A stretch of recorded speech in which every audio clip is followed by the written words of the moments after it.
नागपूर, नाशिक आणि पुण्यातल्या यवत नंतर आता क्षुल्लक कारणावरनं कोल्हापूरही तापलं। शुक्रवारी कोल्हापूर शहरातल्या सिद्धार्थनगरमध्ये रात्री 2 गटांमध्ये तुंबळ हाणामारी, दगडफेक आणि जाळपोळ झाली। रस्त्यावर फलक आणि साऊंड सिस्टीम लावण्यावरनं 2 गटात वाद भडकला। त्याचं रूपांतर तुफान राड्यात झालं। जमावाने दिसेल त्या वाहनांची तोडफोड सुरू केली। मालवाहतूक रिक्षा, टेम्पो उलटून टाकले, पेटवून दिले। दगडफेकीत पोलीस कर्मचाऱ्यांसह 10 जण जखमी झाले। पोलिसांनी जमावाला पांगवण्यासाठी सौम्य लाठीमार केला। रात्री उशिरापर्यंत हा सगळा प्रकार सुरू होता। दगडफेकी प्रकरणी 100 ते 150 जणांवर गुन्हे दाखल झाले आहेत। तर वरिष्ठ पोलीस अधिकाऱ्यांनी दोन्ही गटांच्या प्रमुखांची शांतता बैठक घेतली आणि वाद मिटवण्याचा प्रयत्न केलाय।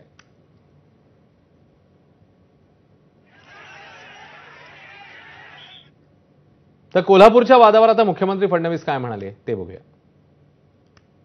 गटातला वाद होता, पोलिसांनी त्याच्यावर कंट्रोल केलाय आणि ज्यांनी त्या ठिकाणी निश्चित केल्या तर सगळ्यांवर कारवाई होणार। विरोधी पक्षाचं असं म्हणणं आहे की तुमचं सरकार जातीय दंगली घडवून आणण्याचा घाट घालतंय।